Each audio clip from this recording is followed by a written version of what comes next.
Keira Rathbone, and I'm the typewriter artist. Doing alright in lockdown, doing fine actually. Surprisingly well, I think, because of having to suddenly accept that my son wasn't going to be in school for an unforeseeable amount of time. I think we're coping alright so far. I say one day at a time. Yeah, so far so good. Got a little baby girl as well who's just turned 1. So, yeah, it's actually a really nice time to be a little family, I think. It's not without its difficulties, of course, but on the whole, we're doing all right. Thank you. Lockdown's interesting, yet we're getting through it. Keeping the boy entertained and educated a teeny tiny bit. Managing to work a little bit in the afternoons and at night. Today I've got the whole day, so that's amazing.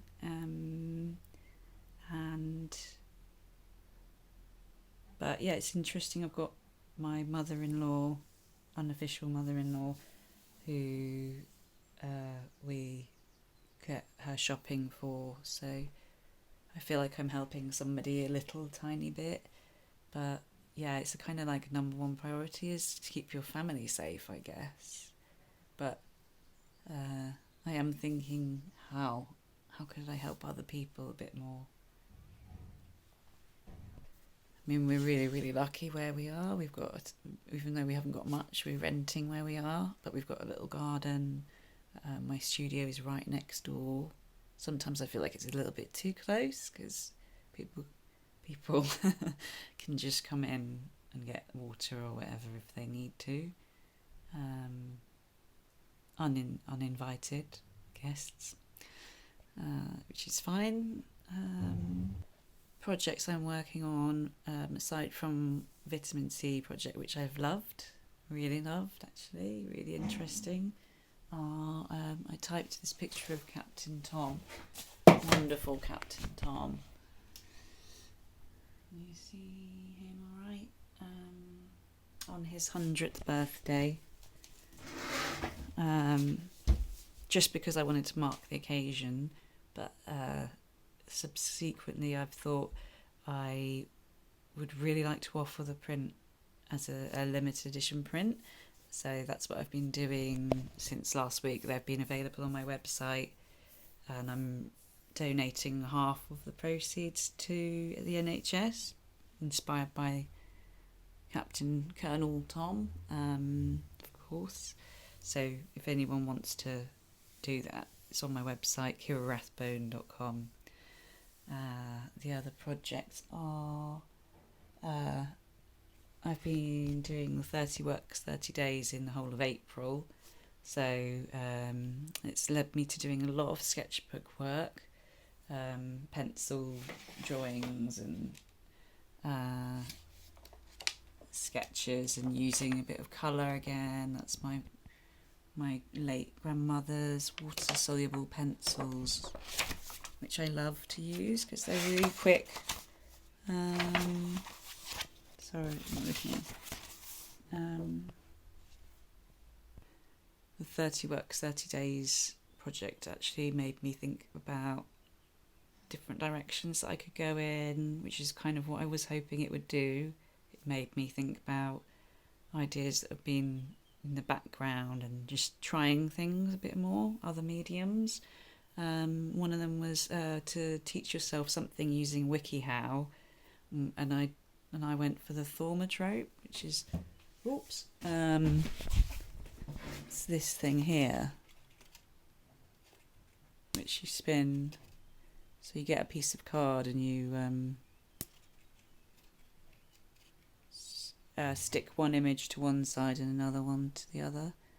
And when you spin it, it's like an early animation technique, which I'm just hanging it in the studio so that it's a reminder to pick that up again when I get some time or another idea. I did have a solo show that was going to be in March in Putney, but because that's been postponed, I'm actually seeing it as an opportunity to develop the work and perhaps show a more developed selection of works and themes to what I would have had. So that's quite exciting. I'm seeing it all as a bit of an opportunity to, which I'm sure a lot of people are, to grow what they're about, reflect, and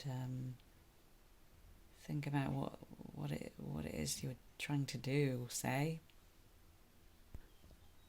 Lockdown is definitely having a bit of an influence on my work in that, and having watched the Grayson Perry art club programs, thinking about how I'm gonna record and portray the time that I'm living through now, so that we can look back on it and recognise that this was quite a unique time.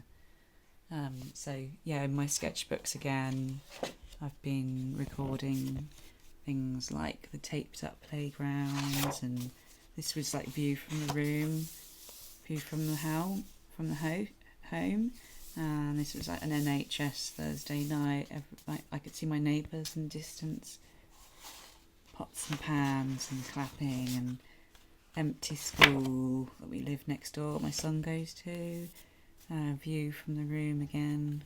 So kind of like inward looking, isn't it, this time, as well as those lovely walks you can go on and appreciate the local area.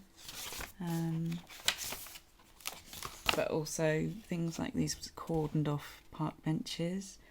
We keep these sort of signs of things that we would have touched or played with or sat down and socialised, and they're no longer accessible. So I feel like they're quite important signs of the time that we're living in, because I'm quite literal in the sort of thing that I make. It's less emotional but more literal. I'm not particularly addicted to Instagram actually, or other artists, but I get little obsessions, I suppose, with people like, at the moment it's Grayson Perry. Did I mention him? And his art club show, did I mention that? Yeah, I think I did. And what he's asking us to do. I think it's really good. I think he's hit the nail on the head there. It's making me feel confident in my ideas and thoughts about what I could or should be doing right now, when I can. I don't think I go on Instagram enough, really. If I was going to talk to a social media expert, they'd probably say, oh, you need to be doing it once a day or whatever for it to be worthwhile. But I just post when I've got something to post, and that's when I have a look around at what other people are doing. Other than that, I don't really look that much.